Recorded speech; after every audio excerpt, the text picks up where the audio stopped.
lorong Hospital Nasional Guido Valadares sedang simo paciente ho caso vírus raiva.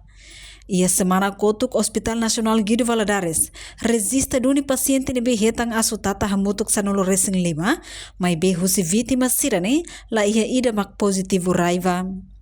Diretor Clínica HNZV, Arcanjo de Jesus Siqueira afirma, dadaune Hospital Nacional sedang resista caso vírus raiva, tambah resultado teste ba vítima sira, nebe asutata ne maioria negativo. Agora neste momento atual neste momento vai tentar viver eu suspeito na semana depois de informação confirma negativo.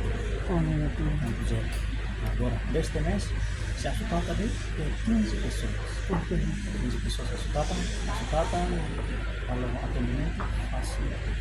Depois, nanti faz uma vacina, 12 primeiro dia. Quando for 12 primeiro dia. Depois 12 permanente, observar, vacina, sempre sabe disso. Negativo. Ya, di distrito Providencia, harus sudah karena di direção.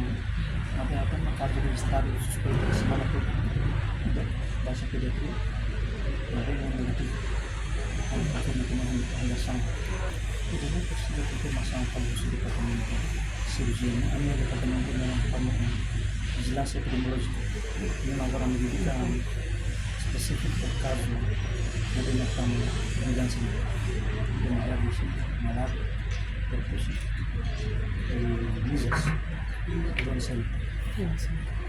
Reportagem Melda Fátima, televisão Timor Pós. Janela informação ba Emohoto. Atua tem informação atual dia Clio. Kita haluha. Hane botão subscribe, like. Halo comentário no fahe tutang ba media sosial Hoto.